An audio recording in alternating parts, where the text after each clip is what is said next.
SRMPR global ரயில்வேஸின் மகான்களின் மகா தரிசன சுற்றுலா. முன்பதிவுக்கு அழையுங்கள் 8008800800.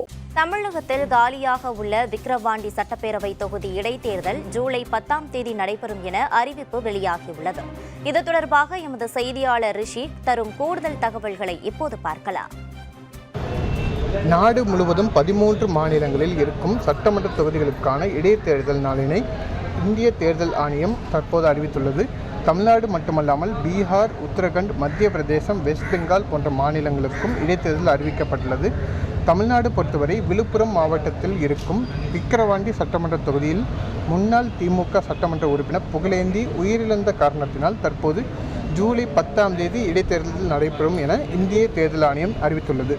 அரசியல் கட்சி வேட்பாளர்கள் இடைத்தேர்தலுக்கு ஜூன் மாதம் 21ஆம் தேதி முதல் தங்களது வேட்புமனு தாக்கல் செய்யலாம் எனவும் வேட்புமனுக்களின் ஸ்க்ரூட்டினி ஆனது 24ஆம் தேதி நடைபெறும் மற்றும் அரசியல் கட்சி வேட்பாளர்கள் தங்களது வேட்புமனுவை வாபஸ் வாங்குவதற்கான கால அவகாசம் ஜூன் 26ஆம் தேதி வரை இருக்கும் என இந்திய தேர்தல் ஆணையம் அறிவித்துள்ளது.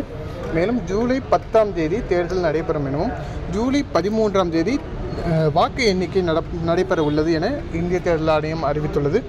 இடைத்தேர்தல் நடத்துவதற்கான நடவடிக்கைகளை அந்தந்த மாவட்ட தேர்தல் அதிகாரிகள் மேற்கொள்ள வேண்டும் எனவும் வாக்காளர் பட்டியலை மீண்டும் சரிபார்க்க நடவடிக்கைகள் மேற்கொள்ளப்பட வேண்டும் எனவும் இந்திய தேர்தல் ஆணையம் அறிவித்துள்ளது.